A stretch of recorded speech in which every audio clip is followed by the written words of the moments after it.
Good evening. This is a Hanukkah story for the seventh night of Hanukkah called The Soul of a Menorah. The Hanukkah menorah in the Grand Central Synagogue of Chelm is famous throughout the world. There's no other like it. Those seeing the menorah for the first time are often surprised. It looks exactly like a hay fork, but don't be fooled. It's a genuine Hanukkah menorah. The great Rabbi Jacob Isaac, the seer of Lublin, said to himself. I want to tell you a story here. Many years ago, a farmer drove his wagon through Chelm, the city of Chelm. He had a hay fork and some tools in the back until the wagon hit a bump and the hay fork fell out. Beryl Dunce stumbled over it. "What is this?" he asked his friend Feeble Bonehead. "It looks like a hay fork," said Feeble. "Look again," said Beryl. "It has 9 branches. 8 of the branches are the same size, but the 9th is longer than the others. Only one object looks like this." "A Hanukkah menorah," Feeble exclaimed. "This must be a Hanukkah menorah," Beryl continued. "But how would a Hanukkah menorah come to be lying in the street?" "Maybe it came down from the heaven. Maybe this menorah is a gift from God to us," said Feeble. "We can't leave it here. Quick, let's clean up this menorah and take it to the synagogue where it belongs," said Feeble. Beryl and Feeble scraped off the dirt off the hay fork and polished it until it shined. They oiled the wooden handle until it gleamed, and now the hay fork truly looked splendid, and Beryl and Feeble carried it to the synagogue. "Why are you bringing a hay fork here?" said Bunum Ox. I just mopped the floor. Take that hay fork back to the stable where it belongs." "Look again, Bunum," Feeble and Beryl said. "You've never seen a hay fork like this. It has 9 branches. Count them. One's taller than the other. Only one object looks like this." "A menorah," Bunum gasped. "How did it get to Chelm?" "We found it in the street. Feeble thinks God threw it down from heaven," Beryl said. "How else could it have gotten here?" Feeble asked. "What does it matter?" said Bunum. "What's important now is what we do with it. Right now we have to get this menorah ready. It'll be dark soon and the people will be coming to light the Hanukkah candles really soon." Bunum stuck the hay fork in a bucket of sand so it wouldn't fall over. Since it was the 5th night of Hanukkah, he took 6 thick candles and stuck them on the first 6 tines. The candle on the longer tine would serve as the shamas to light the others. When the men of Chelm gathered in the synagogue for evening prayers, they were surprised to see the hay fork standing in a bucket. "Why is that hay fork there?" they asked. "Open your eyes," said Bunum Ox. "Can't you tell a menorah when you see one?" "We found it in the street. God threw it down from the heaven," Feeble and Beryl said. Word of the miraculous menorah spread quickly through the town of Chelm like fire through dry leaves.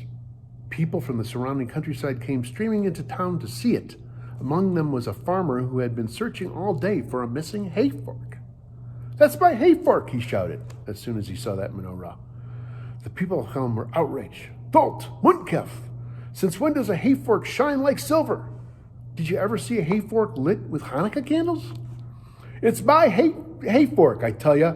I broke the handle once. I fixed it with a metal collar and 2 screws. Look, there they are." There were indeed a metal collar and 2 screws holding the wooden handle together. Was the farmer correct? What was this strange object? Here it is right over here. See it? What does it look like to you? What does it look like? Could be a hay fork. Could be a menorah. Let's read on. "It's a hay fork," the farmer insisted. "It's a menorah," Beryl, Feeble, and Bunum replied just as firmly. Everyone turned to the rabbi. "What is it?" they asked him. The rabbi was the only person in town wise enough to solve the problem. "I don't know," the rabbi said. "It certainly does look like a hay fork, but it could also be a menorah. We need greater wisdom than mine to answer this question. We'll have to bring the menorah, or the hay fork, to the seer." Rabbi Jacob Isaac, the seer of Lublin, was the holiest man of his time. He was called the seer because he could look into people's souls and solve unsolvable mysteries and discover hidden meanings. If anyone could determine whether the menorah was really a hay fork or the hay fork was really a menorah, it would be the seer. Early the next morning, Feeble, Beryl, Bunum, and the rabbi and the farmer pulled into a wagon and set out for Lublin. They took the hay fork with them, and the entire population of Chelm came along too. Fortunately, Lublin was not too far away, and they arrived before noon and went to visit the seer. The seer welcomed his visitors, and after serving cake and wine, he asked, "How could I help you?" "Tell us what this object is," the rabbi asked. "What do you think it is?" the seer asked him. "It's a menorah," said the people of Chelm. "It's a hay fork," said the farmer. The seer stroked his beard. This is not an easy question to answer. The object has 9 branches, 8 are the same height, but one is taller than the others. So it could be a menorah. On the other hand, it does indeed look like a hay fork.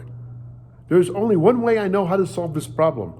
Our master, the great rabbi and teacher Isaac Luria, of blessed memory, taught us not to be deceived by an object's outer appearance. We must always look inward to discover its nature. Sparks of holiness can be found in most common ordinary things. A blind beggar singing in the marketplace might be an angel. An old boot might hold the key to the cosmic riddle. The Broncos this year could win the Super Bowl. We must constantly search for the hidden sparks that we can uncover their true holiness. I believe that's what happened in this case. The people of Chelm discovered the holy sparks hidden in a hay fork. They lifted them up by transforming the hay fork into a holy object, a menorah. "That's right," Beryl, Fevel, and Bunham said. The seer continued, "Once holy sparks have been lifted, they cannot be lowered. This object might have been a hay fork in its earlier existence, but now it's a menorah, and it must remain a menorah. It cannot be used as a hay fork again. That would be a sin." "It's true," said the rabbi. "But what about me?" said the farmer. "I still need a hay fork." "And you will have one," said the seer. He turned to the people of Chelm. "The farmer has come here in good faith. He needs a hay fork to do work. So here's my decision. The people of Chelm may keep their menorah, but they must also pay the farmer 18 zlotys in compensation." That's like $18, $18. "What?" cried the people of Chelm. 18 zlotys for a hay fork? "What are you talking about?" said the farmer. "Can't you tell a menorah when you see one?" This is what the farmer said. It's now a menorah. That's how the famous menorah came to the Grand Synagogue of Chelm. Don't be fooled. True, it may resemble a hay fork, but it has the soul of a menorah. That's what counts. Happy Hanukkah to all.